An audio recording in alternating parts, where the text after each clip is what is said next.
time for Cigar Talk, the fastest growing cigar show in the nation. Whether you're a new cigar enthusiast or a cigar aficionado, we have something for everyone. Bringing you the best interviews, cigar reviews. So grab yourself a cigar. It's time to light them up. Whoa, it's time for Cigar Talk, guys. Thanks for joining us. We have a big show lined up for you guys. We got some cool stuff we're going to tell you about. This week, we have a special guest. We have Michael Herklots, owner of Fierro Tego Cigars. How did I do on the pronouncement? I think you did decent. Pretty good. All right, for me, I did fantastic. But Fierro Tego. Fierro Tego. Fierro Tego. And you know what Fierro Tego means? Yes, it means strike and defend. So, and that's from his family crest. From the family crest, yeah. Strike and defend. That's is that their like motto. strike so you can light a cigar, or does that mean strike, I jab you in the balls? Probably either. Okay, cool. Yeah, it's going to be situational. Gotcha. Yes. That makes sense. So we've got an interview with Michael coming up a little bit later, and we also will do our weekly Pick Six, and then you're not going to want to go anywhere because after the break, we are going to make an announcement on the MVP giveaway. Everybody can be a winner. It's going to be exciting stuff. Dude, like we're going to give away something badass, Even okay? even the 49ers fans can win. Oh, Well, was it too soon? that'd be something new. Man, I remember the old days when you started the show. You used to say hello to me. But anyway, thank you. how you doing? I'm doing great. Who I'm are doing you? great. I'm Big Larry. Big Larry in the co-pilot seat. Hello, Cigar Talk family. Hey, so here's something interesting is, hang on a second, let me adjust that. Yeah, real I got quick. that too. So you're not a sports fan, I'm not. but what did you think about that Super Bowl? Oh, I was on the edge of my seat, especially there at the end. Man, that was some kind of game. Dude, the whole second half was just lights out. Yeah. I said it was like the best Super Bowl I can remember. Yeah, that was man, that was some kind of game. Like I said, and I'm not a sports fan. Yeah, you're not a But, fan. you know, You didn't really care who wins. So I will say this: I wanted to see the Chiefs win. I'd like to see if the Chiefs are in the Super Bowl, I'd like to see them win, and that's mostly because that's because I've got so much respect for Patrick Mahomes. Good dude. Yeah, Good dude. Yeah. Solid head. He sure You know what I is. mean? Yeah, young guy, humble. Doesn't do hard stupid worker. stuff. Yeah. You know how many athletes get in there know. and make big money and then they do like just boneheaded shit? Yep, blow it all, and every time you turn around, they're getting arrested or they're failing a drug test. Yeah, and that's just not who he is. You know, that young man, he's 28 years old. He's done some phenomenal things in life. He's involved in a lot of great stuff. He gives back to the community. You know, a couple of years ago, he bought that Lamborghini and got a lot of heat from people over spending all that money for a car. I remember somebody said, you know, instead of spending all that money on a car, he should do something to help his community. He does. He does things to help his He community. does. You know, you know what? You give me $200 million and tomorrow I'll probably be dead. Yeah, that's You know what I true. mean? If you make it until tomorrow, Right. that would be the miracle. Yeah, But no, man. he's done great things in his community. He's got a foundation called 15 and the Mahomies. He's dedicated to improving the lives of children. He's been involved in voter registration in Kansas City. Solid dude. Yeah, he's worked with LeBron James and Rock the Vote to get people registered to vote. He took an active role in even ensuring that his fellow teammates on the Chiefs were registered and were voting in 100%. elections. Yeah, It's yeah. like, that's all you got. The young man is handling his business. Yeah. And so there's always deserves- going to be haters. Always. He deserves the Lamborghini that he paid for with his own money. Dude, he's won 3 Super Bowls. Yeah. It's pretty phenomenal. I mean, not very many people have done that. That's right. Troy Aikman, Dallas Cowboys, he's won 3. Yeah. It was a long time ago. It was a long time ago, yes, but it's the only glory I have to hang on to. So, anyway, let's get moving along. Hey, Okay. before we jump in, let's tell everybody what we're smoking. Okay. You're smoking a dandy. I'm smoking this H. Upman, crafted by A.J. Fernandez. Booyah. I've been smoking these a lot. Yeah, those Thanks are to you. really good. Man, Those- this is a good solid smoke. It's a box press. It's probably like a 6 by 50, but with the box press, it makes it seem like a 48. I really like those. Good tobacco. Man, AJ does it again. Every time I've lit one of these up, I've enjoyed them. You know, I had a bad experience early on in my journey. Had a bad experience with an H. Upmann cigar, the Banker. That cigar was so bad, I didn't even get halfway through. Was it the blend or was it the construction? I think it was both. Okay. I really think it was both. It was so bad that I got almost halfway through it. I don't. If I light a cigar, I smoke the cigar. I had to just put that thing down and immediately light another cigar to get the taste out of my mouth. I'm proud of you because we don't smoke shit. Yep. Yeah. But I was gonna say I smoked some of those Bankers, and I gotta say I only smoked like 2.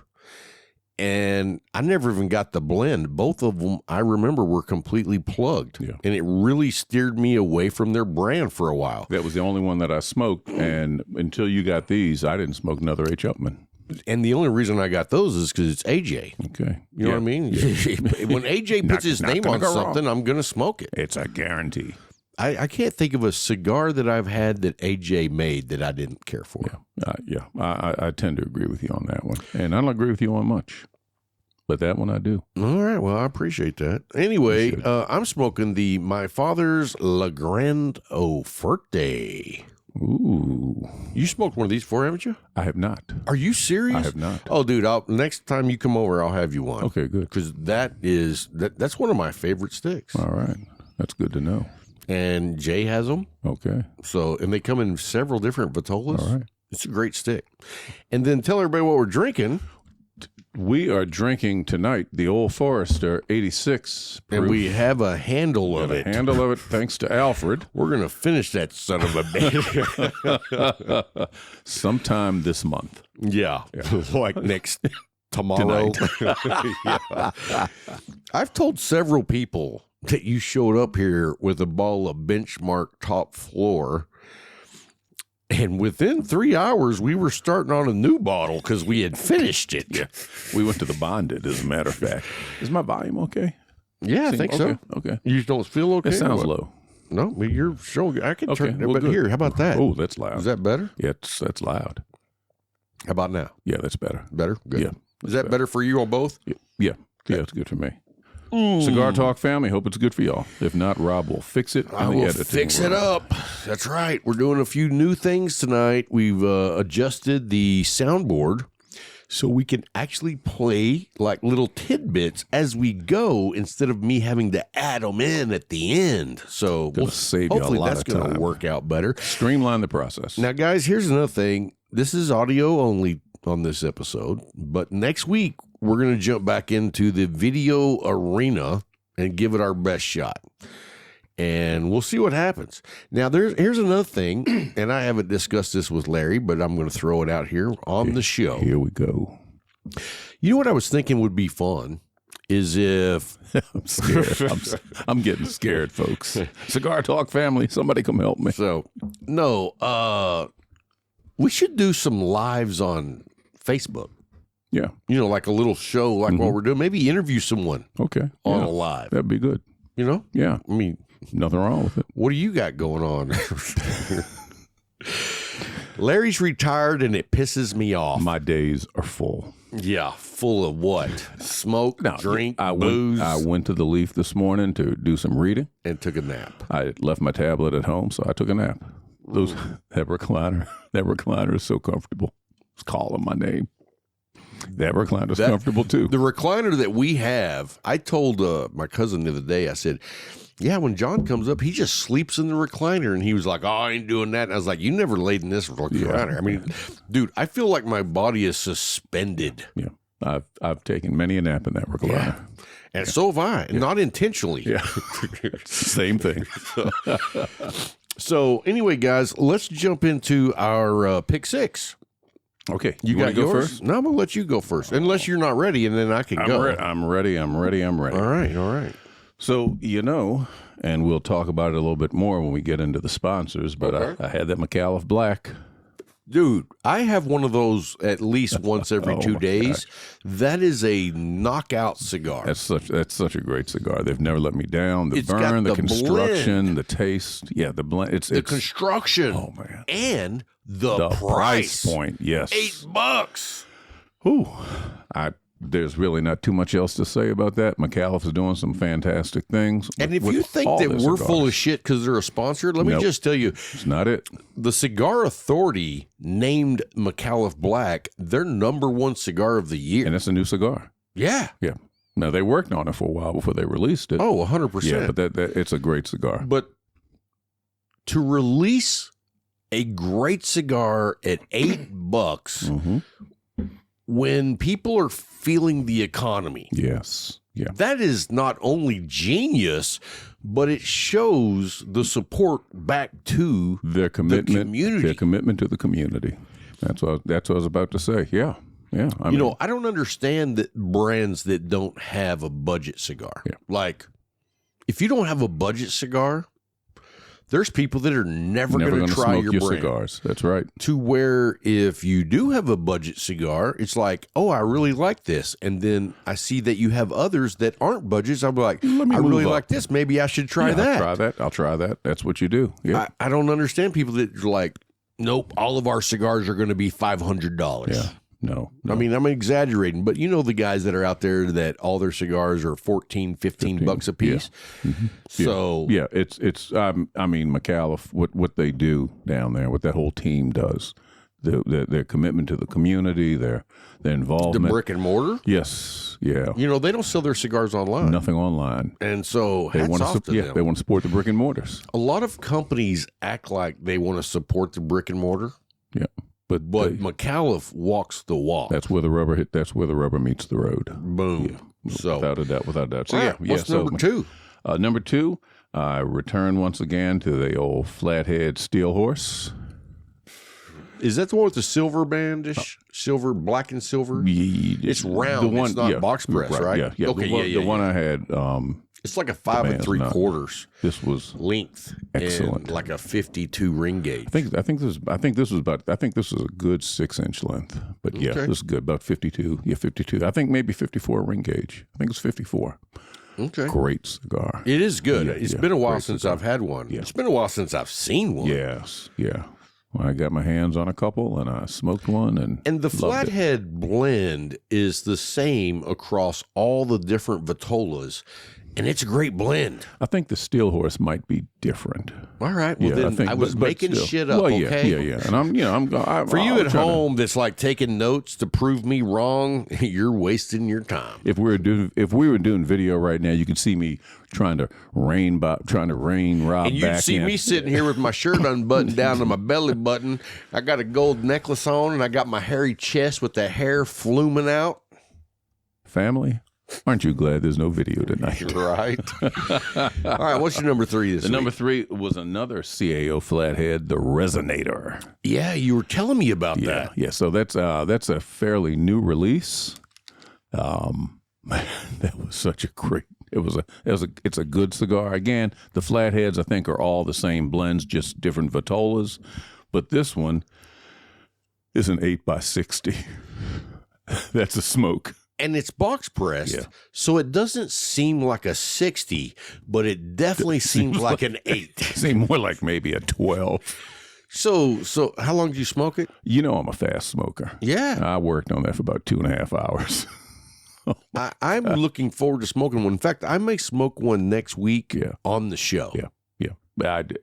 And the next show. Yeah. But I did. Yeah, I worked on that for about 2.5 hours, and I thought at one point, I might have maybe I cut off more than I could smoke. But but I got through it. It was good. Gary smoked too. In one day? Yeah, during the Super Bowl. Wow. Well, when we were there for the whole, not just the game, but right. we were there afterwards. yesterday. Yeah. But, he started it earlier. Was there a good crowd? Not like it was last year. Nowhere near as many people as last year. Of course, you weren't there last year either. Nowhere near as many people as there were last year. But it was a nice crowd, though. And I think it made it more comfortable because it wasn't so jammed in. Everybody had somewhere to sit. I don't think anybody was uncomfortable. Completely honest, one of the reasons I didn't come yesterday was because I feared it was going to be jam packed, and I was like, you know what? I'm going to sit right here in my comfy lounge, and I watched the game by myself. But I was also on call. Yeah. So I Yeah, was it made like, sense. you know what? I don't want to go down there, and I just want to be able to relax. Yeah.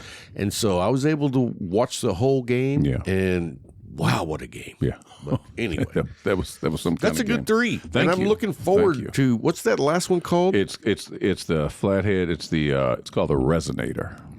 Some reason I wanted to say the Berserker. Yeah, I'm not sure why. So everything their flathead series. A lot of them are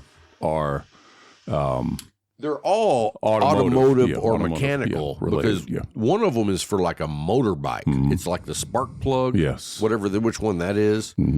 Yeah, there's a spark plug. I think the 554 is the camshaft. I've had that one. Yeah. Yes, yeah. You really Now, have enjoy you it. ever I gave you one of those. Have you ever had the one that has the gear as a band? No, I have not. It's really good. Okay, no. I can't remember the name of it. I haven't had one in years, but it was a smaller ring gauge, and the band was like a brass gear. Yeah, I've seen it. I have not had it. Good smoke. Yeah. I have big hands, so I tend to smoke bigger cigars. So the smallest I've gone with the flathead is that 554. But that's such a nice smoke. And I love the 660, but there's something about that 554 that... See, out of all those, I prefer the 660. Yeah. And I Really? don't like 6. Yeah, wow. But on that cigar, when we moved into this house, when we bought this house, we have a Craftsman style house, big front porch. Love your porch. Yeah, and so I would sit out there and smoke cigars, but that was one of the reasons I bought this house was because I want a big porch. You know what I mean? You got to sit out and see your neighbors. Yes. But anyway, when we bought this house, the first cigar I smoked out there was a Flathead 770. Yeah. And I was like, this is a celebratory cigar. I was out there for 2 hours. I thought you were going to say 2 days. No, well, I mean, I smoked more than one. But yeah, I'm a fan of that blend they do. Yeah. CAO does some good work. They do. Yeah, they got that right. I don't know that I've ever gotten a bad CAO. I don't think I've ever had a problem with any of the CAOs I've had a few. Yep. But they're rare. Yeah, and you smoke more cigars than I do. Right, that's what I'm saying. I've smoked a lot of them over the years. And I mean, maybe 4 or 5 bad ones out of probably 100. That's still not bad. No, yeah, that's not bad. You're batting like 960. Yeah. Yep. Yeah. So anyway, here's my 3. Just so happens they're the exact same. I'm just kidding. I'm kidding. No, we're going to start right out the gate with the Opus X in the, what do you call that long, skinny one? The Lonsdale? Lancero. I was close. I had the Lancero. Started with an L. That was a gift from a little Cisco kid. All right. And tell you what, man, that cigar, the retro hell, was like blowing me away. So smooth and delicate. Like the flavors of the profile did not like jump out at you. But when you retro held, it was like just very lightly hitting you, and you were just like, oh, wow. And I love to retro held. Yeah. Larry doesn't retro held. Can't do it. I've tried. I'm going to try again. What's the problem? I don't know. I mean, have you ever had someone teach you? Yeah, let's not go move back down on. this road. Yeah, let's move on. You're like, I've told you this a million times. More than that. 1.5. So anyway, the next cigar on my list is going to be the Romacraft Neanderthal. Oh, and I wonder why. I had it in the genetic deformity. That's my favorite one. Yeah. It's like a smaller version. You represent that remark. I do. But, it's a smaller cigar at that size, but that's a strong cigar. Okay. You know what I mean? Yeah. And I don't want to smoke a 6x60 of that. Right. Yeah. But the Rob's laying in the yard again. Exactly. That's all right. He'll be all right. Roll him over. He's been there before. Yeah. So, yeah, that's a great cigar. If you haven't had that one, Romacraft makes a lot of really good cigars. But the genetic deformity, I don't even know the size of it, but I want to say it's like a 4.5 maybe 4 by like 52. Wow. But it's not just straight over. It's like kind of gets big and then small, and then it's also a box press. Oh, wow. Yeah, Complex. It's a Neanderthal. Okay. Like me. Complex. Look at my DNA. Not at all. So anyway, and then my last cigar, I went ahead and smoked the last El Popo. Oh, it's gone, the El Popo. I was hanging on to that for a minute. Yes. And I was going to give it to somebody. And I decided to give it to myself. Well, there's nothing wrong with that. It's like, you know what? Happy birthday, Rob. You give away a lot of cigars. You give You give a ton of cigars away to people. So if you come across something, you only have one left, you've earned it. You've earned it. You get that. It's like when you get down to but here's the thing. I also give those away sometimes. Yes. You know what I mean? If you haven't had it before. Yes. You want people to experience it. And that's the octopus. And let me say this. This is going to sound oxymoron maybe, or just moron. More like it. Not really a lot of oxy there. But no. OxyClean. Like I hate it when I have only one and it's like a cigar that I can't wait to smoke, and I run into someone who smokes and I'm like, oh, dude, look what I'm about to smoke. And they're like, oh, I never had that one. I'm like, son of a bitch, because I know I have to give it to them. Yeah. So at least they can try it. Yeah. You know, I let. So we were at a bar, me and Tim and John, and I told this. Tim was like, oh, did you bring me a cigar? And I was like, are you serious? You come to hang out with me and you didn't bring cigars? And he's like, oh, don't worry about it. And I'm like, no, you know I'm not going to not let you have cigars, but you should bring some. And so I gave him a good cigar. Remember for next time. And then John shows up and he's like, oh, man, can I have one of those? I've got 2 cigars left in my bag.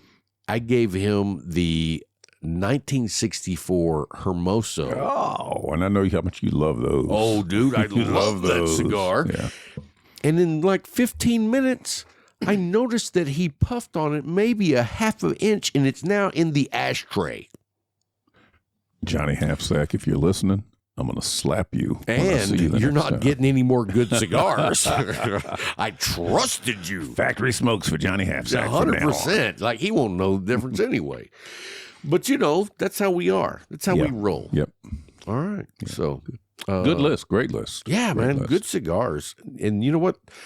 Genetic deformity. It always impresses me with just how many good cigars are out there. I know. You know what I mean? I know. And, you know, there's cigars that I really love. And there are times that, oh man, that looks like a good cigar. But there's this cigar here that I know I love. That you know. Yeah, I know. You've got that relationship with it. So it's a back and forth. Dude, it's almost like the struggle of good versus evil. And if you are a regular cigar smoker, you have a relationship with certain cigars. Yes. Like, I know she ain't going to let me down. Yeah, that's right. You know what I mean? Or I know they're not going to break me down. Yep. But there's... Now, I try a lot of cigars. Yeah. And I know you do as well. And sometimes... A lot of them here. You get that you're like, that ain't going to work for me. That's true. You know what I mean? And depending on why it doesn't work for you, you might try it again. You know what I mean? If it was construction, I'm probably going to give it another shot. Mm-hmm. If it's the blend, it's too bad, so sad. Yeah, but you know, I can't even. That's something I can't even completely grab a hold of that concept, because you know you love the Medallia, the McAuliffe Medallia. You love that cigar. I love. Yes. Love. All right, relax, Rob. He's unbuttoning his shirt now. But you know, the first time I had one, I was like, my pants. The first time I had one, I'm like, what's he making such a big deal about? This is no, I don't know. But I smoke through it because I don't want to be rude. Thanks, Rob. I'm not doing this again. About 6 months or so later, I tried one. I was like, ooh, what was I thinking? Yeah. Yeah. Was I shit-faced? Yeah, might have been. And, and because you gave me one when I got here this evening. And, I smoked that until my fingers started to burn. Yeah, I see. It's tiny in the ashtray. Yeah. And it's where you are on the journey sometimes, too. 100%. And you're way further down the road than But I will say this also. I'm catching up. Even though, like, there's cigars that you say, well, that's really not my profile, I'll go back to those and try them again. However, there's some that I'm like, I will never smoke that again because the flavor profile was ass. Yeah. And I'm not going to ask how you know about that, but anyway, continue. Anyway, what'd you have for dinner? I forgot what I was going to say here, but hey, somebody saved me. It can't be done. What was I saying? The flavor profile is beep. Here we try it. That's our new beat button. So if I decide, hey, you mother, don't ever let me catch you doing that again, or I'll see what I'm talking about. That works pretty good, doesn't it? We're going to move that button to my side of the table. Except we're going to change it to a big red button. Anyway. No, I'm just saying that there's some flavor profiles out there that, like, it just doesn't do it for you at all. And, like, one of the worst for me is, I think it's the classic Monte Cristo Connecticut. And, like, I would never smoke that again. That was recommended to me by, what's that dude name that, not Igor,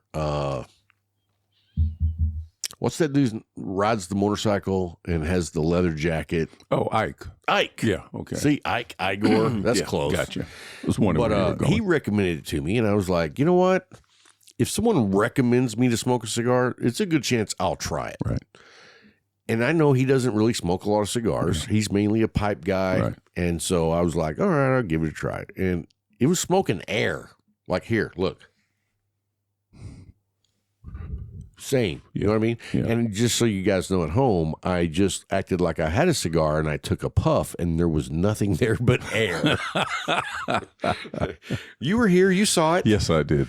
Yeah. But no, like, that's a no-go for me. Yeah. And then also, I don't remember which ones it was, but I've had Connecticut's that just dry my palate out. Have you ever had a cigar that does that? I have. I can't remember what it was. It's not a good experience. Yeah. It's like... It's a horrible experience. Yeah, I mean, saliva helps you enjoy the cigar, and when it just dries your tongue out, you're like... You sure it wasn't the bourbon? Oh, no, it wasn't the bourbon. Okay. I wasn't drinking then. I mean that day. All right, that still doesn't even make sense. You know what I mean. Yeah. Minute. Yeah, that minute. Hey, guys. At that precise time, and so, I did not have a drink. Also, I wanted to give a shout out to some people that we connected with out in Vegas. I'm glad you brought that up. You got some as well? You got something to say about it? I just want to say, Michael Slade, if you're listening, thank you. Thank you.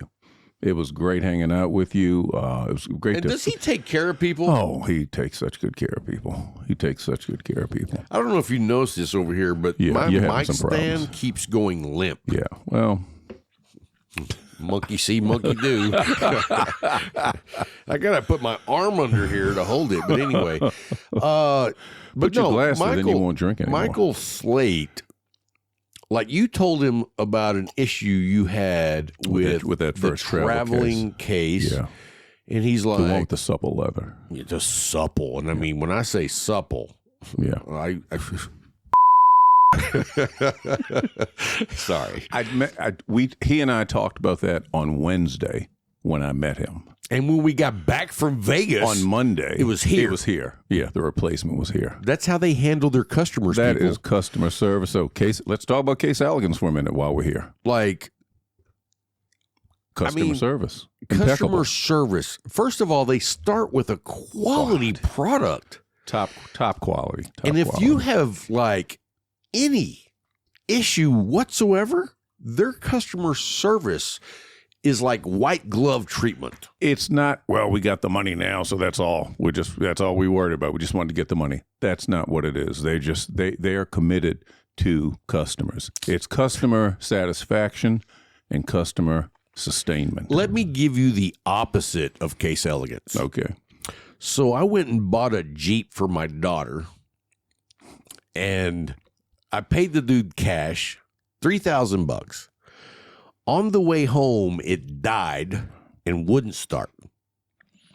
I called the dude, and he answers, and I'm like, yo, man, this car has died on the way home, and it won't start. He's like, hey, give me 2 seconds, and I'll call you right back. I waited 10 minutes. He didn't call. I called him back, and he had blocked me. That's the opposite of Case Elegance. Yeah. 180 degrees. Talking about taking your money and just being done with you? Yeah. Yep. Wow. Yeah. That's hard. Did you know that I tracked down that guy? We probably shouldn't talk about that on these airwaves. And I sent him a screenshot of his jail record. Give me that button. He was like, I'm gonna sue you for what do you call it when you're defamation of character? And I was like, you got no character. This is all true. Yeah. I didn't make this up. I found this online. You're a criminal. Public information. Right. Anyway, we won't dwell on that. But no, Case Elegance, man. A whole line of products. Just the travel cases, the humidors, the military footlocker that you love so much. Dude, I got two. Yes. Yeah, I got two. I got the blackout and I got the military the camouflage. The camo, yes. And that camouflage is so badass because they went with the digital. Mm-hmm.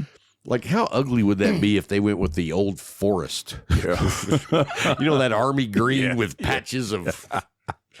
So, anyway, check out Case Elegance, and we're going to come back to them a little bit later because I got some news, but we won't share that right now. Okay. And stay tuned. You know what? Stay tuned. Yeah. Hey, before we get to the interview, though, I do want to talk about Tabanero. Let's talk about Tabanero.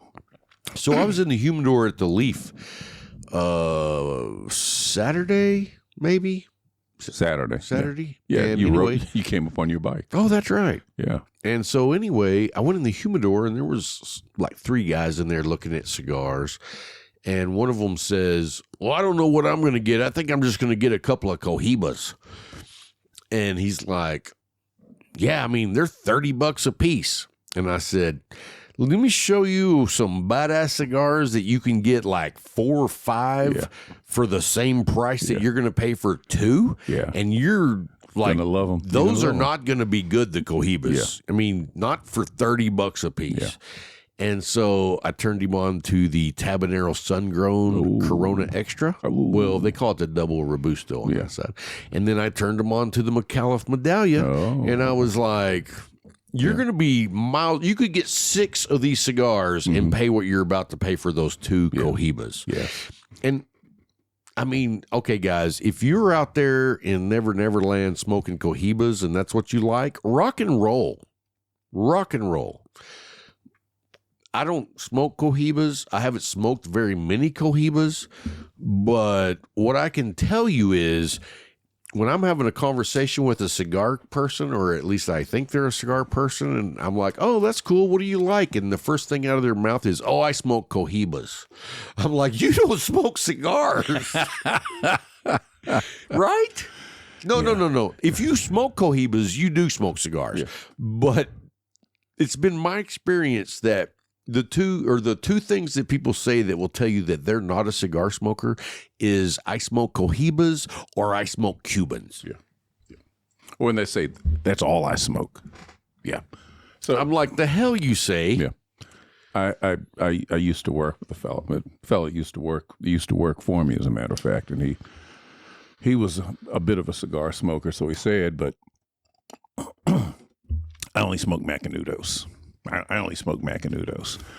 Okay, fine. Well, that's but you're missing out on so much else. that's someone that found a cigar they like, and they do not realize the journey that they are missing out on. So, or someone who, when they first started on the journey, somebody turned them on to this one particular cigar, and that's where they stayed.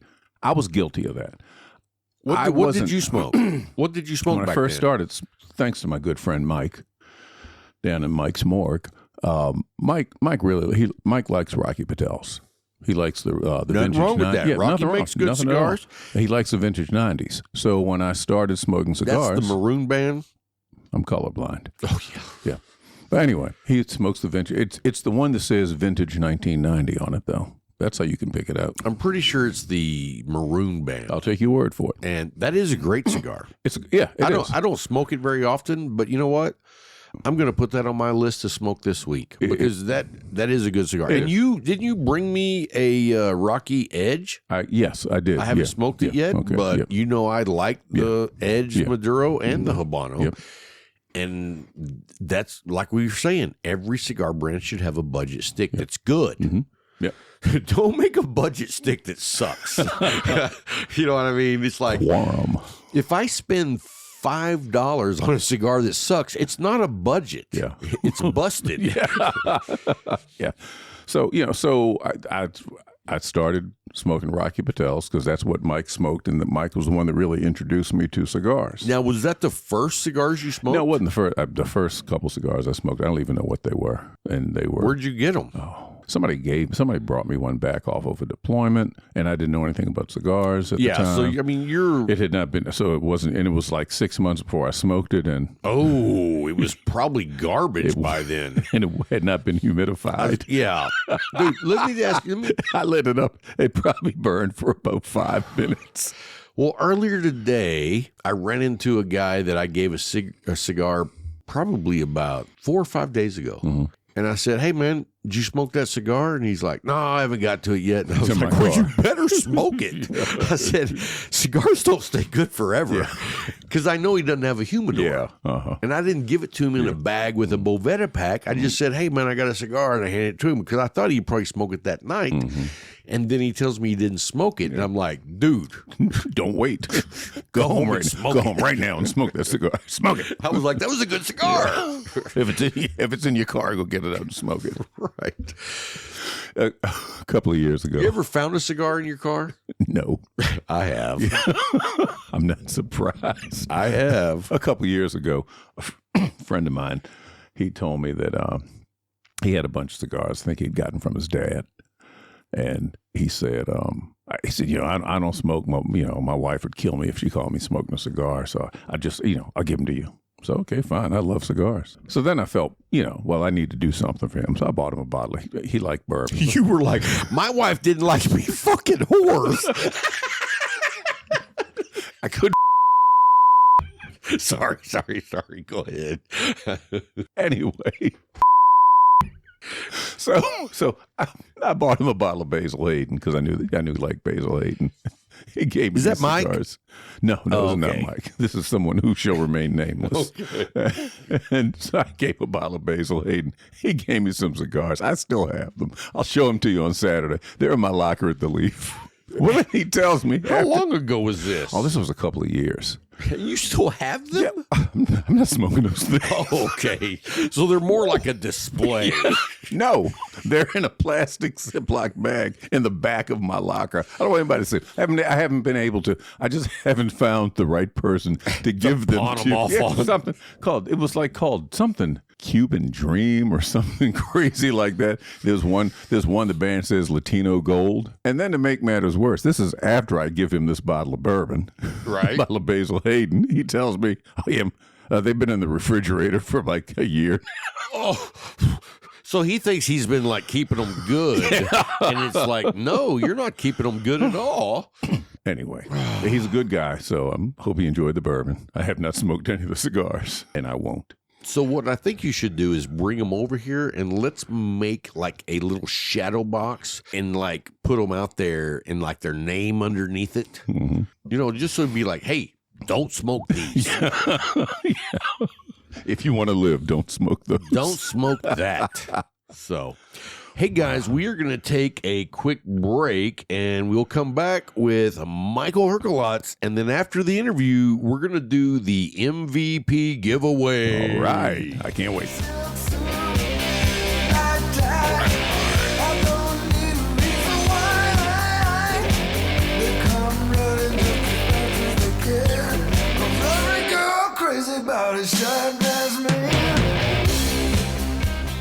Michael Herklots, the great cigar guy, but also like you have a wide array of interesting aspects. Yeah? Like one dude, like when I first talked to you and I was like, oh, I want to have you on the show, you know, I always kind of like read over the people and get Read a the bio? background. Yeah. Yeah. But the craziest thing was I went through your Instagram page and I was like, holy shit, this dude goes all the way back. Oh, all the way back, bro. Like your Instagram, dude, like what year would it, I mean, dude, I went through like over a decade. Yeah. I think my Instagram presence is probably 10. Well, whenever it started, let me think about this. 2012, 2000, yeah, probably it was before my kids were born. 2011. Wow. Yeah, because like I didn't join Instagram probably till like 2016, 17. Regret it ever since. It's a tricky place, man. It's, you know, I feel bad for people who really think that social media is an actual place. I think that's an unfortunate way to live. I see Instagram as a community, and it's nice to visit that community sometimes. But, you know, when the power goes off, I still have a life. I still have a job. I still have a career. I don't need Wi-Fi for happiness, and I don't need Wi-Fi to make a living. Thank God. So, And unfortunately for me, that's what my wife needs. but you know what I mean. Like, of course I need Wi-Fi, but No, but you know what? That's my utopia. That's my fantasy island, is to live in a place that we roll back to 1985. But here's the thing, Rob. I like the advantages of what technology has brought us. It's great. So, but the important thing is that it has not replaced reality. It just enhances reality, and it accompanies reality. So yeah, I share the good stuff. I don't post. No. Budgeting and meetings, you know? Yeah. Right? Your page is like a picture book going back in time. And you know what I wish they would do? Like when you go to someone's profile, here's $1 million idea for Instagram, and I'm sure you won't use it because you restrict my accounts. But anyway, how about like when you, like if I want to go to your page or whoever's, like you can see like just the 3x3. Yeah. You should be able to be like reverse order. So now I can go pick back. your date. Right. Pick a year. Pick a month. Boom. I know. And so, like, I just feel like Instagram just doesn't give a shit about their clients. You ever had any issues with Instagram that you needed some help with? Yeah, of course. And how helpful was Instagram? Unhelpful. They don't give a fuck. It's a very unique model, man. But they've built something that people can't live without. And when you become addicted to something, you just go for it. And, dude, I can't think of a single thing that people get addicted to that provides top-level customer service. I mean, Right. can't. People need constant updates. You know what I Yeah. mean? And they right now, I mean, if technology has programmed people to be just da-da-da-da-da-da-da-da, you know what I mean? It's our news feeds. It's our social feeds.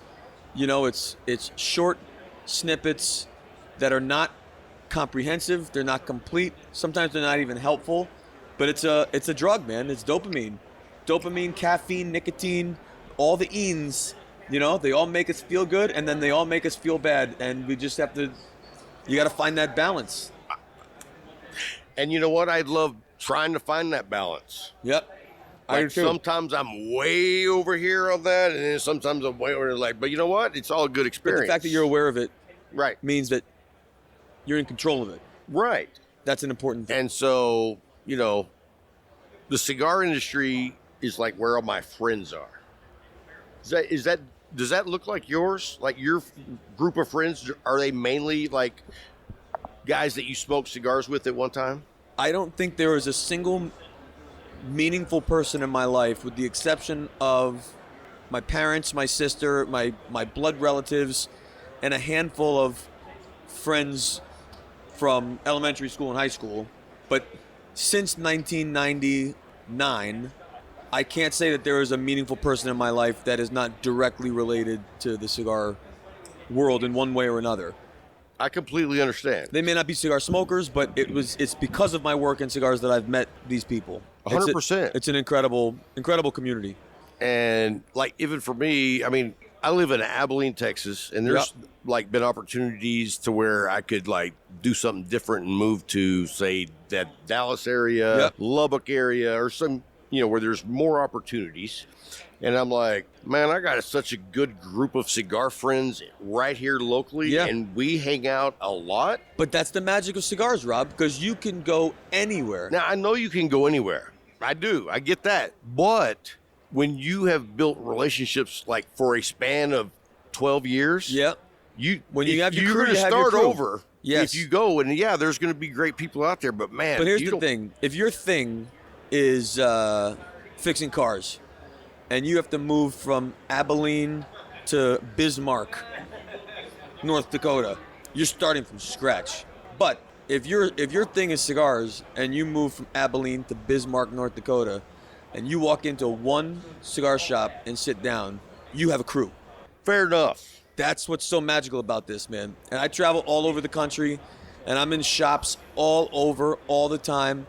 And isn't it great to build the relationships like at those shops? You know what I mean? Bro, I have a crew in every state, right? In every city. My kids think it's the craziest thing in the world that I can go anywhere and I have friends and I know people. Their 10-year-old brains can't wrap their head around my friend circle. So you know what our crew is called? I'm afraid to ask. The Crew. There you go. That's our group. I love it. And it's like good people, man. Life's too short to surround yourself with shitty people. If we have created a culture where people think it makes them feel better to make other people feel worse. And that's a damn shame, because the people I'm around go out of their way to make each other feel better. And that's a much happier place to be. I was actually talking about that specific thing at a lounge, and I was like, you know how much energy it takes to have a bad attitude? It is constant. You know what I mean? To where when you're like trying to lift up others, it's so rewarding that, it's work. But when you see that you do something that is really uplifting somebody else, it's like, sign me up for that. Yeah. But over here where you're just bringing everybody else down. The uplifting piece is, it can feel like it's a lot of work, but it can also, if you just live with a positive mindset and just allow your behavior and your actions to inspire other people to just lift up, 100%, I mean, that's it. 100%. And I'm going to tell you right now, I promise you there's people that are listening right now that are be like, Rob dogs the shit out of people all the time. And I'm like, hey, you know what? That's fun. But they're like, when you're my good friend. You're not offensive. Serious. And, right. Listen, if we can't have a little humor and a little levity and say something rude with jest, or just sarcastic or extreme. We just watched Back to the Future with my kids, and it was amazing.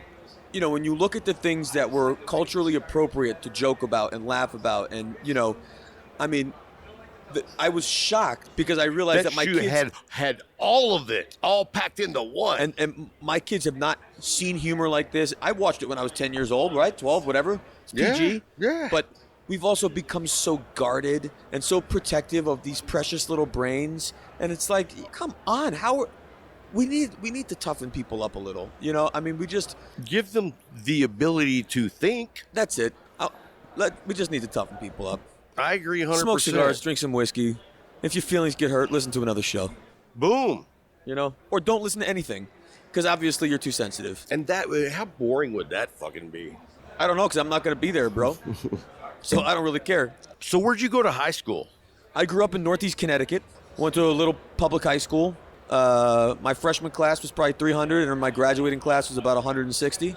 Wow. So small town. A lot of kids start and then have to leave. They have to go to work. They have to, help take care of their families. So small town. Then I went to Boston for college. Then I moved to New York City 2002, and that's it. So, I'm a small town guy, I like the way it's just like you just glaze over it, and you're like, yep, that was it. Yeah, that's it. Dude, you got a lot of badass shit in that.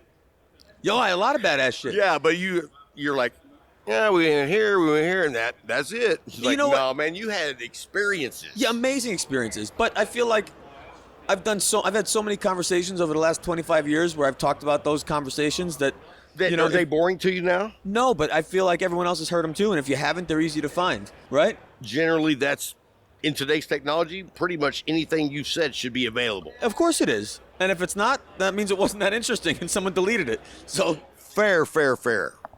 So we ran into each other last night, and so I was kind of asking you, like, tell me the last, just so we know, if you don't, dude is a badass drummer. Drummer, yeah. Went to school. Yep, I have a degree in smashing drums. That's badass. It sure is. It's worthless, but it's badass. Do you watch any drum channels on YouTube? I do watch Drumeo. That's the one. Dude, yeah. That channel I don't rocks. watch it a lot, but a lot of my friends that I went to school with they're on there. Links? Oh, real? Yeah. So, a lot. Listen, I got friends of mine that are Grammy Award winning, and they're on tour, and they're doing the thing, like, for real. They're doing the thing. So, it's nice to watch them be happy for their success, Oh, 100%. So, yeah, I like Drumeo a lot. They just started, I've seen a couple of them where they find a player who is, kind of specific in their genre. Then they find a song by an artist that they're completely unfamiliar with. They play them the track without drums. Oh, dude, I watched those. Right? And then they play what they feel fits the song. So my buddy Ulysses, who's a Grammy Award-winning jazz drummer, they made him play Nirvana, and bro, he which song was it? Do you remember? It was not "Smells Like Teen Spirit." It was shit. I don't remember, but if you look up jazz drummer plays Nirvana, like it went bananas. I'm pretty sure I saw it. It's great. He was so thoughtful. It was so cool. If you know the song, your first instinct is, oh, that's not right. But if you extract what you already know and instead just listen to what he's doing, oh, it's sick. Chad Smith was on there from Red Hot Chili Peppers. He's done more than one. Yeah, but he did one of those that was absolutely out of this world.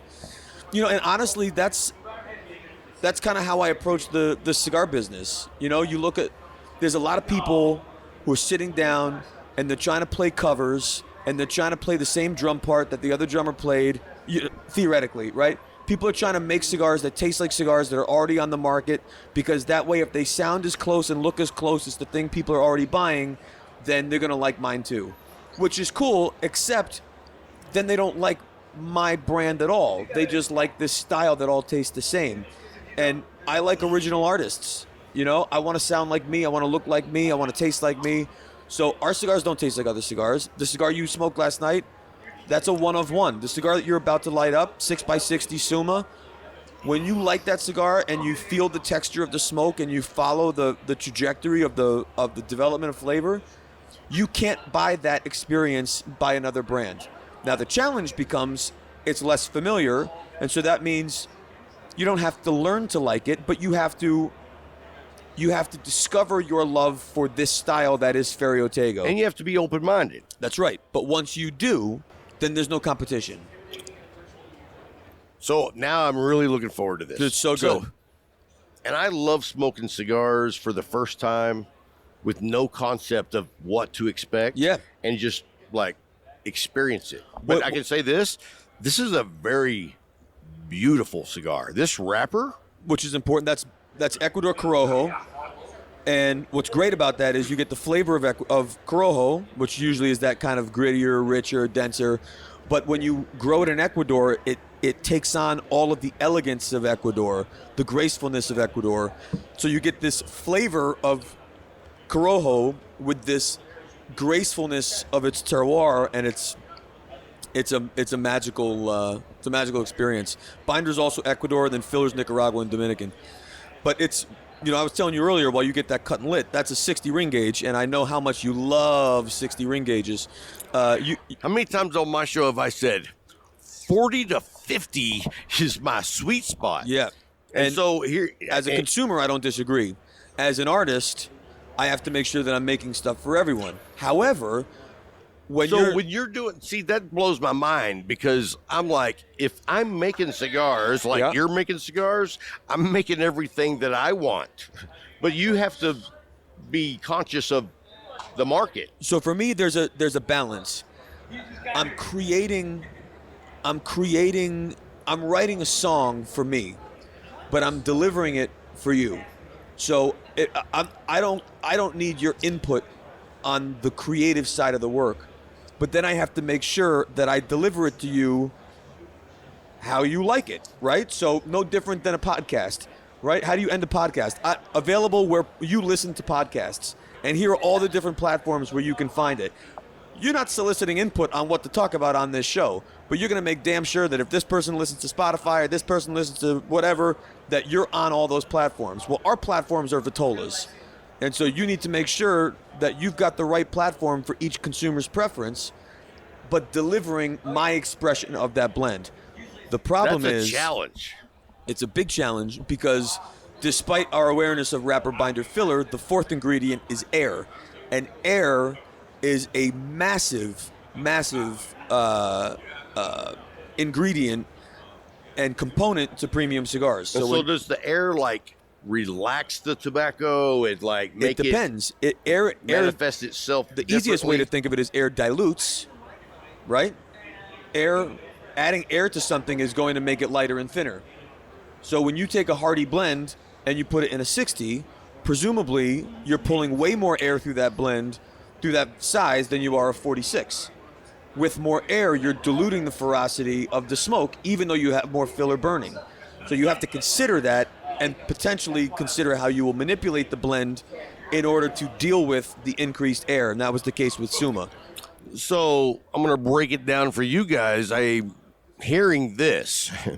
Depending on what size the Vitola is, we can't just say at a Robusto, this is the percent, and we can't just march it on down the line. You have to actually look at how the cigar is going to smoke, because it changes what the ratios are going to be. So the ratio conversation is a relatively easy one to wrap your head around. Cigars are like cocktails. You can do it in parts, and every cigar generally is 1 part wrapper, 1 part binder, X part fillers, right? So a 60 ring gauge is still 1 part wrapper, 1 part binder, and 7 filler leaves. A 42 ring gauge is 1 part wrapper, 1 part binder, 4 filler leaves. Now 4 filler leaves versus 8 filler leaves, when you still have 1 part binder, 1 part wrapper, must radically affect the experience of that blend, because you have 2x the filler burning to the same amount of binder and wrapper-ish, right? Obviously you have more surface area, whatever. So when you have twice the filler burning with the same binder wrapper, that means that you need to consider the impact that the increased filler has, and or the diminished impact that the wrapper has in the thicker format. Okay, so I got a question I got to ask. So are today's cigars the best cigars have ever been? 1,000%. Because you're talking about science and agriculture, and I'm like, so knowing the technology, being able to track all of this information, which I don't like 1,000 or 100 years ago, did we track the same information? No. But it's cigars are the best they've ever been. Not every cigar maker thinks the way I do. Not everyone interprets Vitola and ring gauge and tries to finesse each size. Sometimes you just make the blend, you tell the rollers, do it in these 4 sizes, away they go. How they come back is how they come back. You have every artist's interpretation, right, is different.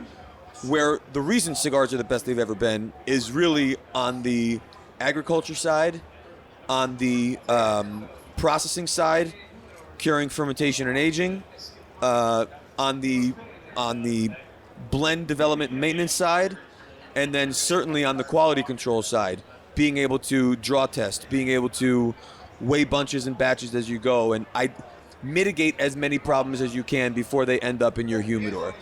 That, I think, has really increased the quality of cigars beyond anything they've ever been. So being able to take history data and be like, okay, well, this is where we're going to change this and this. Yeah, and this. I mean, I did a Kinda seminar. Standardize it. Not standardize it, but it's almost like medicine. You don't stop evolving.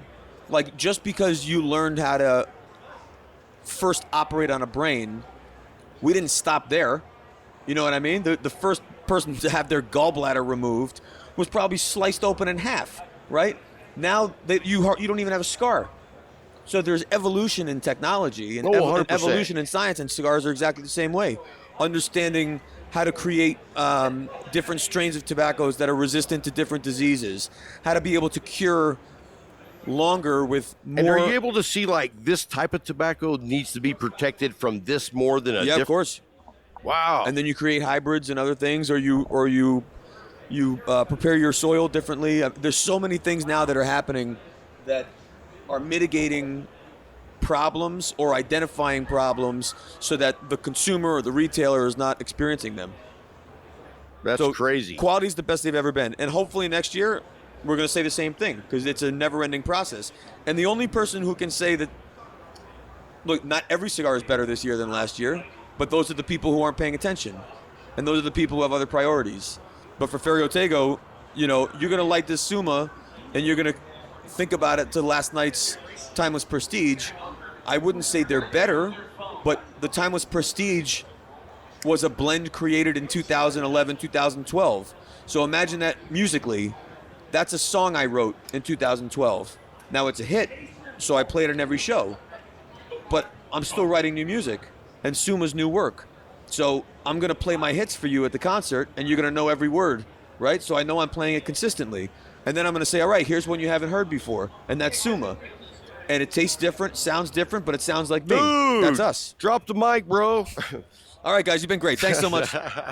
No, that's cool, dude. I mean, that's a philosophy. It's the same with art. Follow the journey of an artist.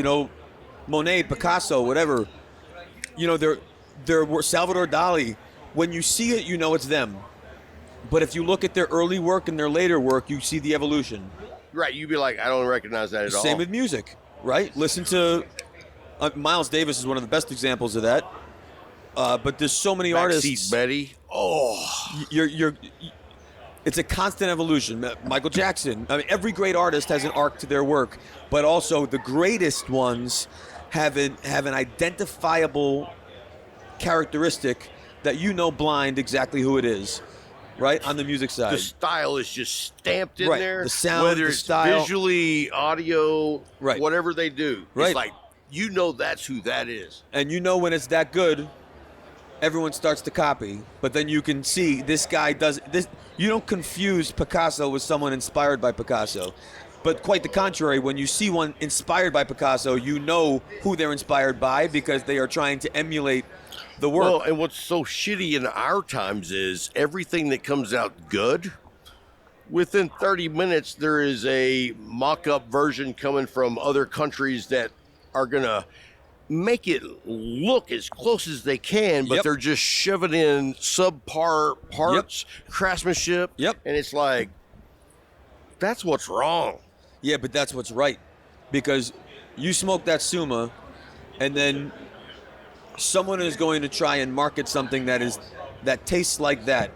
And if I'm doing my job right, then I know damn sure that when you light up the other one, there's no fucking way it's as good as that. Because it just can't be. Because I didn't make it. And that's it. You can try and steal a recipe, but if you didn't use the same ingredients from the same farm, grown the same way, your dish is not going to taste like mine.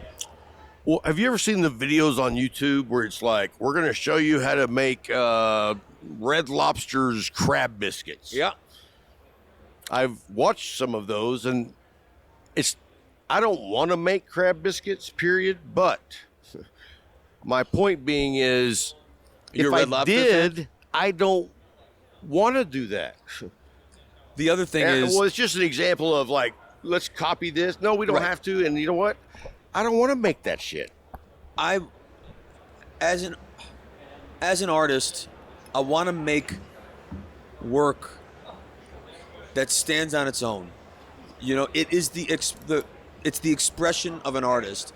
For me, as a musician, as a drummer, I don't want to sound like the greatest drummers of all time.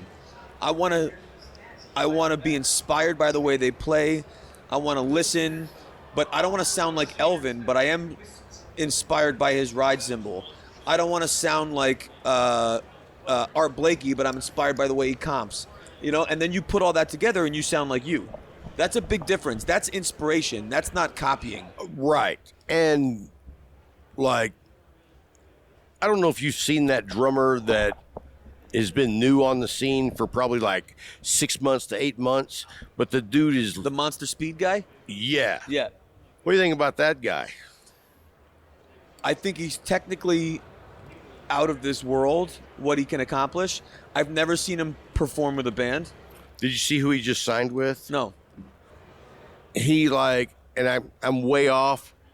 I was not completely sober when I remembered this, but like Pantera or somebody. Like somebody lost their drummer and they were like, hey, you want to boom. So I'm looking forward to see what he can do with a band. Listen, having been in music school, there was a guitar player I knew, jazz guitar player, who studied Wes Montgomery. This guy could play every single Wes Montgomery solo perfectly, flawlessly, to the record, note for note. You couldn't tell if it was Wes or my buddy because it was just so spot on. But he would never play with people because he couldn't vibe.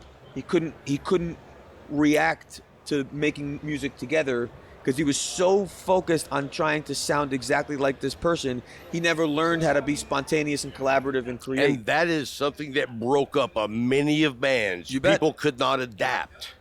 But that to me, there's no expression of artist when you are copying and replicating. Expression of artist is being inspired and emulating. And then you apply these different disciplines and different inspirations to work that is then, without question, identifiably yours only. Okay, so let me ask you this. Like if we said, what's the last 5 bands you listened to on Spotify? I don't even have Spotify. Isn't that terrible? Oh my But gosh. I know. It's terrible. Are you serious? Yeah, I don't know why. It's the best of all I of know. them. I know. I haven't done it. My wife has it. Maybe I do have it. But I've never listened to Spotify. Isn't that nuts? Last 5 bands I've listened to. I'm a big fan of Tower of Power. I don't know if you know that band from I do not. California.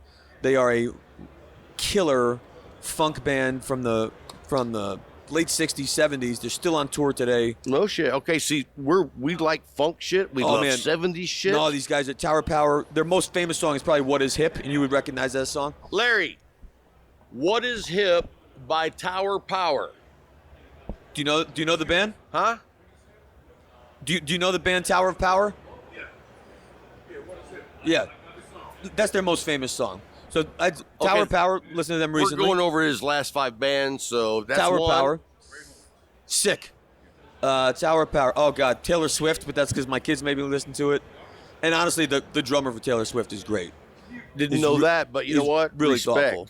Really thoughtful drummer. You know, there's all the hate always going on, and it's like Everyone they loves love or they hate or they Listen, can't- I don't love trend because I think you lose artistry when trend takes over. But to Taylor's credit, she created that trend. That's hers, so good for her. and taking reins of her art. Yeah, man. Yeah, You know what I mean? She's like, we're not doing that whole. Yep.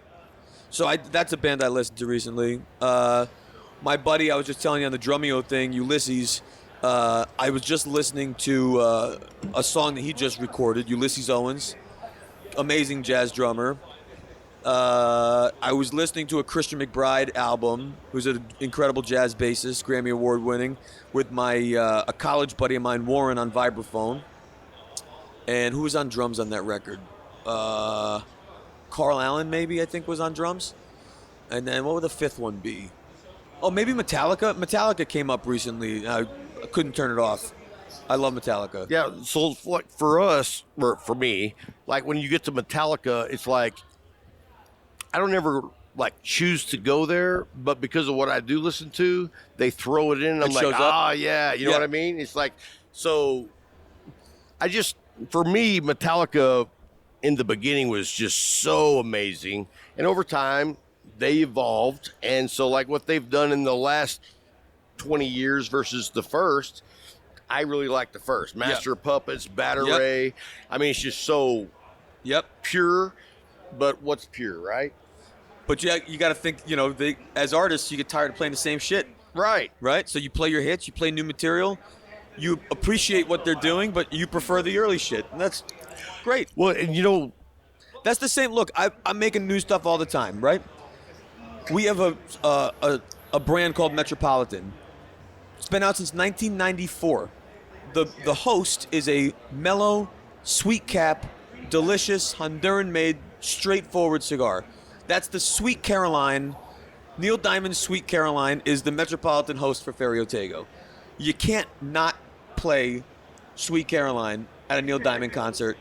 You can't not have the Metropolitan host if you sell Ferriotego. Now, as an artist, I've created that blend that you're smoking, Suma. You can't compare it. That's a 30-year arc of development, right? Telling new stories. But you got to play the hits. You can't be mad at it because people love the thing that they love. So you got to play the hits, 100%. I mean, you can. But it's going to be a, one-trick pony. But that's the host is what allows people to discover that Suma if that's what they know first. For brand new people, they only know Ferriotego as Ferriotego, and then they discover the history, just like music. This comes at you pretty like, here I am, right out the gate. Bro, it has to. How do you can't, this idea of like warm up for 2 inches and then decide whether it's worth continuing? What other thing on the planet do we do that with? I mean, think about of this. A cheeseburger? Think about, I was going to say, think about if you got a pie. There's no way. You know what I mean? I'm going to eat half of it before I decide if it's good or not. Right, no chance. No chance. So for me, I have to, and especially as a new brand, we got to make damn sure that first puff is compelling you to continue, right? It's a hook on a song. It's a hook in a movie. It's a hook on an Instagram reel. You need a hook in the first 3 seconds. I'm really hard on that because, like, I smoke a lot of new cigars. Yep. And, like, I have to make myself not be like, you know what, I'm not smoking the rest of this. And, like, just, like, this far in. But I'm like, all right, I got to give them a chance. I can't just be a dick. And it can get better and it can improve. But no it's problem. Rare. For me, so you have to smoke a lot of not so good cigars to get, and you're like, all right. If you like that process, do it. As the artist, I don't want that to be your responsibility. You know what I mean? I would appreciate that. People forgive. It's like, listen, Cuban cigars all the time. There's all this forgiveness with Cubans. 12 in the box won't smoke. This year is better than last year. Oh, I heard that. All these different. The European market? Well, now it's completely different because of China buying it all. But my point is there are certain things that people forgive because they want to love it. As a new brand, most people are discovering. And most people, especially in 2024, are skeptical. Right? Few people go into something brand new wanting to love it unless their friend said, you got to try this, I love it. When you have permission to love something, then you go in more open-minded and want to. But we are jaded and we are skeptical as a culture. So you go in skeptical, and if the first puff doesn't make you say, fuck, then you are skeptical. And the next puff, you say, yep, still not doing it for me. We're impatient. Oh, we have to deliver in the first puff. I agree. And we're doing it. I did do the interview with the child's chair. He is holding his own microphone, so don't come over here. She's been like on my ass all day. So thank you. Hey, so when we had them on though, we were recording on the audio. Yeah. But I wanted to do some content, so I sat over there and literally just moved You my did your phone own around B-roll. like crazy shit. You know what I mean? It was like, So I'm not good enough for B-roll. That's what you're telling me. well, I'm not good enough for B-roll. Real fucking nice. I can take a hint. Put some lotion in your hand. Come on and make me feel nice and kiss me once or twice. Say you love me again. Then rub it in, rub it in. rub it in, rub it in. Whoa! I feel the tingle begin. You're getting under my skin. Rub it in, rub it in. Woo! It's time to talk about Jerkins. Oh, The best. Yeah, that's right. We're talking about Jerkins now. I don't know how that happened, but hey, guys, if you're looking for some lubricant or some skin refreshener, I'm talking Jerkins. Jerkins. Don't leave home. No. When everybody else leaves home, pull out the Jerkins. You know what I'm saying? I do not. Rub it in. All right. Anyway, we got a special announcement. We are going to do a giveaway, and it is called the MVP giveaway. And no, it is not a coupon for your sports clips. Okay. Let's tell them what it is, Rob. Do you know that Sports Clips has the MVP package? No, You've never been to Sports Clips. I have not. So let me tell you what. You have the JV, which is a haircut. Mm-hmm. Then you have the varsity, which is a haircut. Then they wash your hair, Mm-hmm. and they lay a steam towel over your face. And then they have this little machine that they like massage your back. Oh, okay. I don't feel like an MVP when everybody's watching somebody massage my back. You know what I mean? I feel like a perv. It's like, Don't you feel that way all the time? no. You should. You know when they put that like thing around your neck, it's like covering you up. What's that called? A bib. Oh, The that haircut thing. Yeah, bib. yeah. They're like, what's he doing under there? You know, I'm like, I'm just relaxing, shellacking. Which button is it? Okay, thank you. You're welcome. I have to keep that. I can reach. Make You're sure I right can there, reach. bro. All right, good. It's good. the pink one. Okay. Anyway, we're going to be doing a giveaway until the end of March. And it's going to be a badass giveaway. You know, there's 31 days in March this year. Yeah. There's 31 days in March every year. I was checking you. You're good. I'm proud of you. See me, come February the 30th. Fortunately, this is a leap year. You're only one day off. Is it 29 days this year? No, it's 366 days. No, this year. I mean for the month. Of February, there's 29 days. That's why they call it a leap year. I did not know that this was a leap year. This is. Well, learn something new every day. They come every 4 years. It's a frog year. Yes. Leap, yeah, frog. Leap frog. Yeah. Okay. Yeah. So anyway. So presidential election runs in the leap year. Oh, no shit. Yeah, because it's every 4 years. I did not know that. Was that by accident? Now that I don't know, but that's the way it's worked It's out. an extra day of campaigning for them sorry son of a bitches. Yeah, we're recording. Too late.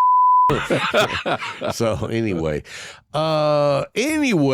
we are doing a giveaway called the MVP giveaway. Somebody's going to win something good. Everybody's going to win Everybody's something going to win that something good. good. Yes. Everybody that enters is going to win something. You have to play to win, but you have to enter in order to play. And if you enter, you'll win something.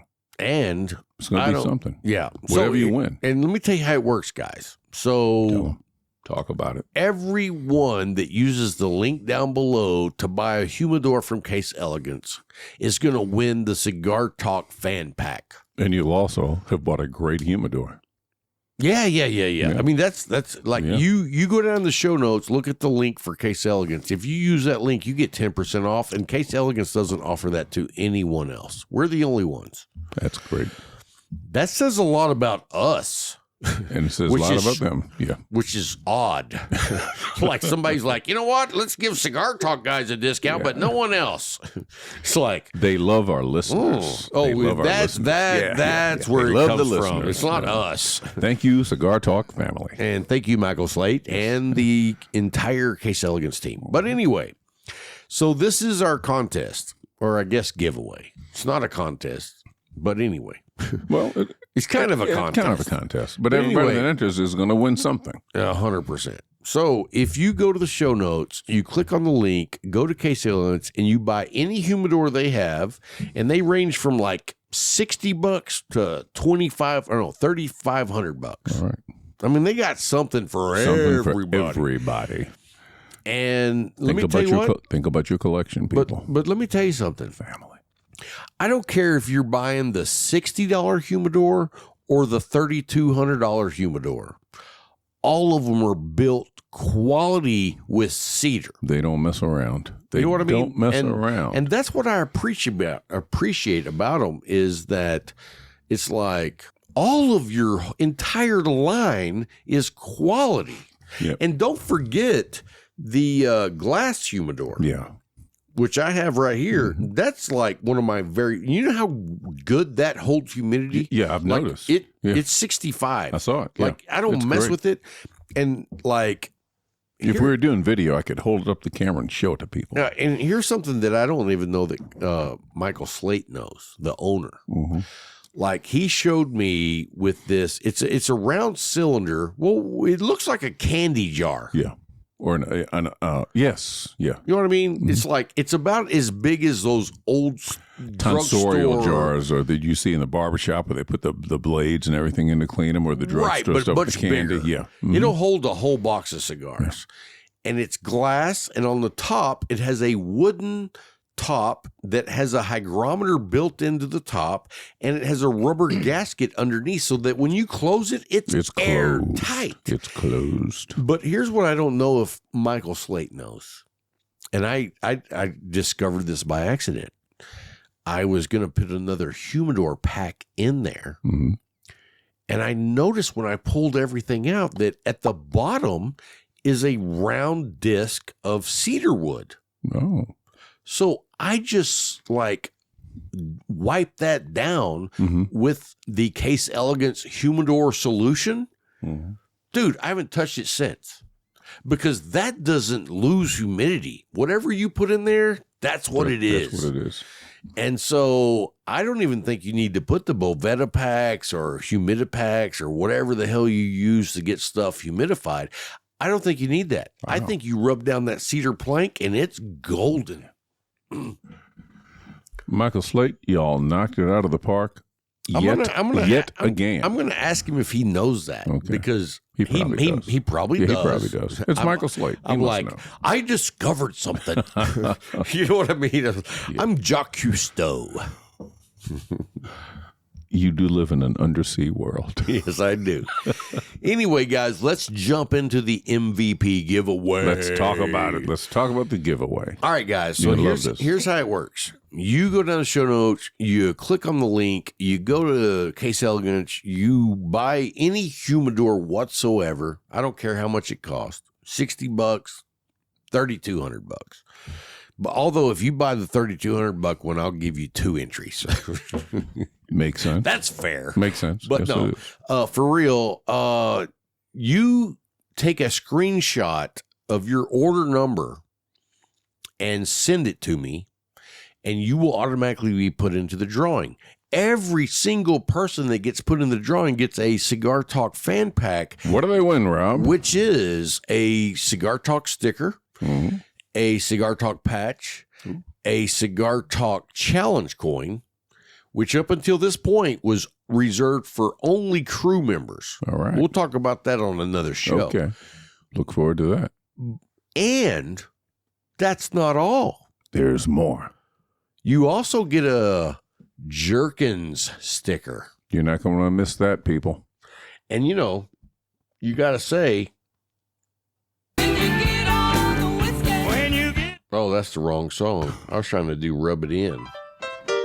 Lie beside me on the sand. Put some lotion in your hand. Come on and make me feel nice. And kiss me once or twice. Say you love me again. And then what? Rub it in, rub it in. Oh!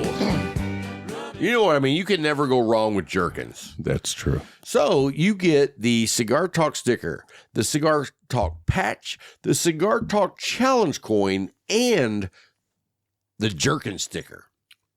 Man, that's a heck of a Well, sticker. and you know that's the prototype. That's the mock-up. Because the mock-up sticker that they made and sent to us was like not complete. Like it says Jerkins across the top, shows the jug, and then at the bottom it says when your cigar is a dick. And that was a joke. Okay. They thought that would be funny sending it to me. Yeah. But what it really says is Jerkins and then the jug, and then at the bottom it says rub it in, rub it in. All right. So let's just be clear. Yes, please. Let's. So anyway, clarity is everything. tell them what the grand prize is for the lucky winner. Oh, the lucky winner wins an authentic Patrick Mahomes jersey. Oh, The number 15 and the MVP patch and the Super Bowl 48 patch. I thought it was further than that. So, but a No, V, it's a 48. L, a V. V, and then 3. What's a V? A V is 5. That's it. It's Roman numerals. So L is 50, V See, is 5. I thought we were like on Super Bowl 75. No, not yet. That'd be 26 years from now, 27 years from Yes. Yeah. I could have swore we've had more Super Bowls than 48. No, we have not. Well, Okay. you in that world that you live in, you might have. Might but have had for the 80. rest of us, All right. Yeah. I just was like, 48. for some reason, I thought we had 50 a long time ago. I understand. Okay. Anyway, See hey, how that could happen. so if you buy yourself a humidor, which I highly recommend that you buy yourself a Case Case Elegance. Elegance humidor. If you're going to get a humidor, get a Case Elegance humidor. Yeah. I mean, We're sold it's a on it. no-brainer. Yes, it is. And trust me, I bought some shitty humidors before I came across Case Elegance. And I didn't know.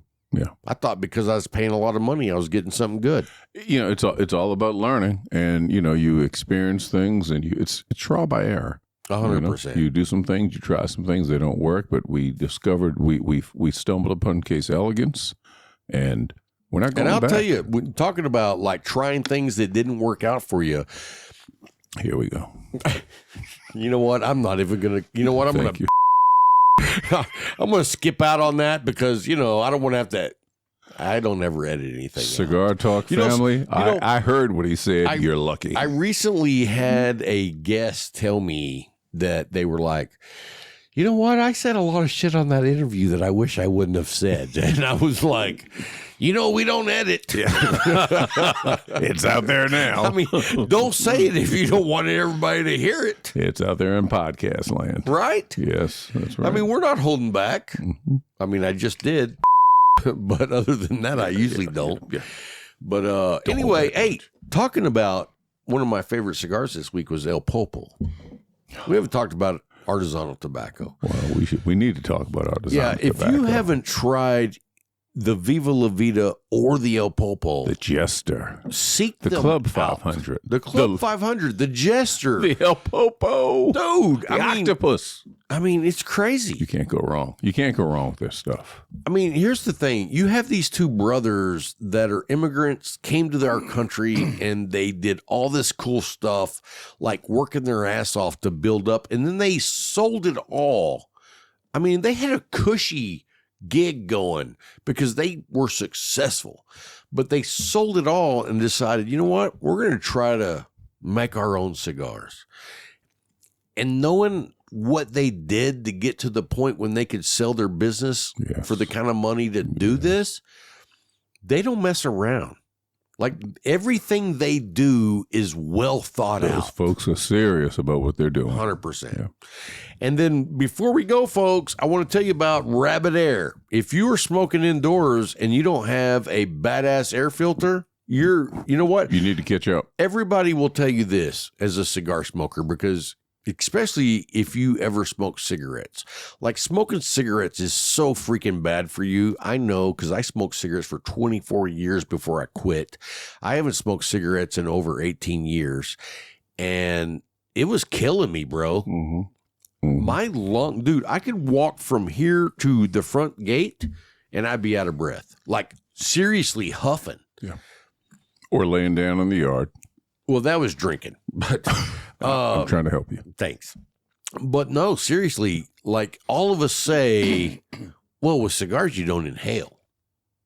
But if you're smoking indoors and you don't have a badass air filter, you're inhaling the secondhand smoke, which I think was probably even worse. And with Rabbit Air, dude, we have it on right now. And you can't hear it at all. Because it's turned way down low. And there's no smoke. Yep. And we've had it on low even when we had 6 people in here smoking. And it was not smoky. Yep.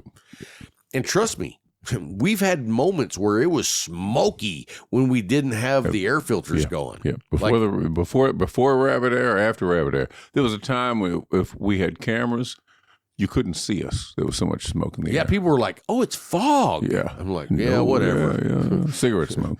Cigar. Ooh, I said polywog. You know what a polywog is?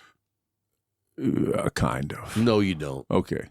What do you think a polywog is? I think it's a polywog. That's what I think it is. Tell me what a polywog looks like. Well, you tell me, and let me see if we agree. So I didn't know what a polywog was until recently. I've always heard people talking about catching polywogs, like fishing or something. Like snipe hunting? No. Okay. A polywog is like a fish you catch, small little thing, but it's got 4 little legs. Mm. And if you put that fish in like a walking fish pond or something, it'll walk away. It's not a fish. It's actually growing into a salamander. Oh. Yeah. Okay. I you never didn't knew know that. I did not know You learned that. something new. Tune into Cigar Talk. Cigar Talk Studio, you can learn some things. Right. You're going to learn today. I didn't know what a polywog was. Right. I just thought it was like a junk fish, which it kind of is. But if you put it in a pond or an aquarium, it grows into a salamander. So it's not really a fish. No. Okay. Yeah, but I mean, I didn't know that. Well, here we are. There we go. Where did you learn this? From a friend that I was smoking with. Okay. He told me, he goes, man, I remember when we were catching some polywogs, and I was like, hold up a minute. What the hell is a polywog? But you didn't know? No, I did not. So, yeah, guys, that's the way that shit goes. Okay. That's going to wrap it up for this week's show. We want to say thank you to Michael Herklots for coming on and spending some time with us. And thank you, Michael Herklots. Thank you to all our sponsors. And most important, thank you to all of our listeners. Thank you guys for listening. And for the guys who actually made it all the way to the end, we're so proud of you. Rock on with your bad self. And amazed. And until next time, life is short. Smoke a cigar.